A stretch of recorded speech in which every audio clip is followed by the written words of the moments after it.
at CBT, we love to review big, fast bikes. But while it's true that superbikes and other high-performance bikes are the epitome of the biking world, the bread and butter of the motorcycle world are the small scooters and underbone kapchais that move this country. From students to factory workers to office workers and blue-collar workers, these two-wheeled workhorses move Malaysians and are truly the lifeblood of our nation. Scooters like this new Nmax 155cc, which I am currently riding right now, is the latest offering from Yamaha and it's priced at 8,812 ringgit. Okay, for now, let's ride back to our studio at Balai Berita Bangsa so we can take a closer look at this new people mover.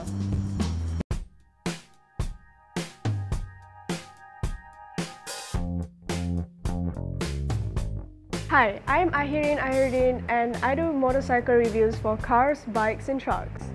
I personally love fast bikes, especially super fast superbikes. But I'm also a great fan of the humble scooter. In my other ordinary life, I'm a student in UiTM Alor Raja Melaka. And I commute daily using my very own scooter, which is the Piaggio Liberty 150cc. So, when I was offered the chance to test ride out this Yamaha Nmax 155cc, I just jumped at that opportunity instantly.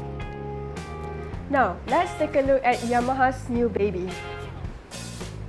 As you can see, it has a very interesting, futuristic style. The design of this bike, it is curvaceous, almost bulbous front end. The design is rather stylish, but more to mature kind of way. Being Japanese, it doesn't have that sporty flair like an Italian scooter. It's not really a jeans and sneakers kind of a teenage scooter, but I can definitely picture it being ridden in metropolitan areas such as Kuala Lumpur, perhaps in Bangsa or Damansara, by someone young and stylish on their way to work. Now, let's take a look a little closer to the details. Here we have an LED headlight up front and a matching LED brake light on the rear. The seat height is just 765mm, which is suitable for Asian builds, ladies inclusive. So, it's certainly wide and also very comfortable. As reference, I am 171 cm tall and I can even bend my knees while I flat foot this bike. This bike weighs only 127 kg and it feels pretty light, especially for a girl. Underneath this bodywork is a 6.6 liter tank, which should give it a range of about 150 kilometers, which is probably more than enough of what this scooter is built for. Enough for you to zip around town, not built for speed. Up front, we have 110/70 13-inch rims, while on the rear, we have 130/70 13 inches as well. I must say that with small rims like this, you will be jumping over potholes. Why? Because these rims are still relatively small for pothole Kuala Lumpur roads. Now, for the rubber, it's IRC type, which is a pretty standard fare. The wheelbase is 1350mm, which is quite short, so it should give a pretty sharp handling. The turning circle is 2 meters, which is perfect for making U-turns in those tight motorcycle parking lots in KL or PJ malls. Now let's talk about the engine. Being a scooter, the engine is pretty much hidden under the bodywork, so I'll just brief you on what's underneath. The Nmax is powered by a 155cc liquid-cooled single overhead camshaft 4-valve single-cylinder engine. Power is sent to the rear wheel via a CVT gearbox with belt final drive. It's a typical scooter layout, except this Yamaha has an A-stop sleeve in the form of variable valve actuation, kind of like how V-type in a Honda Civic works. The Nmax's engine is good for 14.8 horsepower and torque is claimed at 14.4 Nm at 6,000 RPM. That is actually a decent amount of power from just 155cc. The VVA switches intake cam lobes depending on engine speed, which is pretty sophisticated for a sub 10k scooter. Next, let's have a look at the storage, which is one of the reasons why a scooter is so practical. Underneath, we have decent storage space.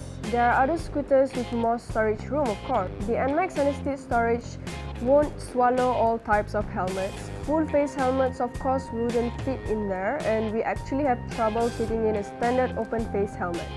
Another one interesting feature though, which any Malaysian biker will appreciate. Once you turn off the engine, you can press the switch and the ignition key lock is immediately shielded.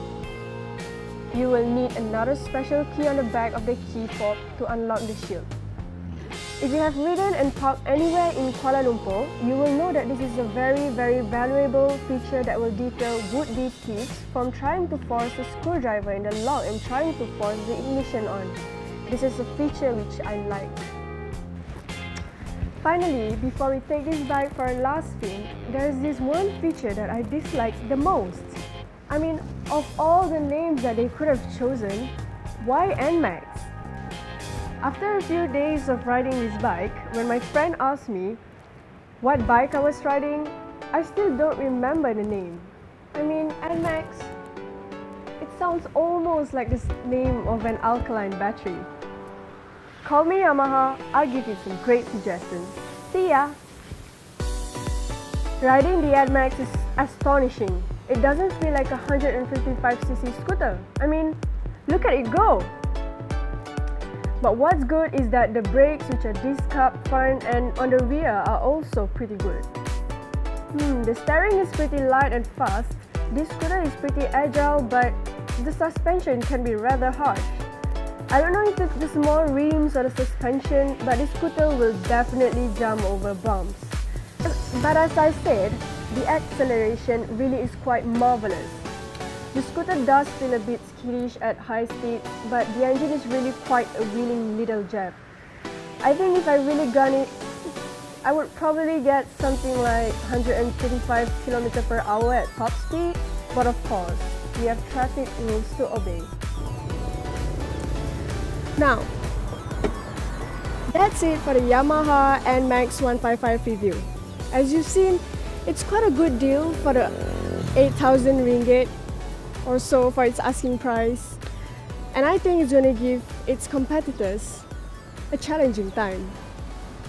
I'm Ahirin. See you next time in the next review for CBT.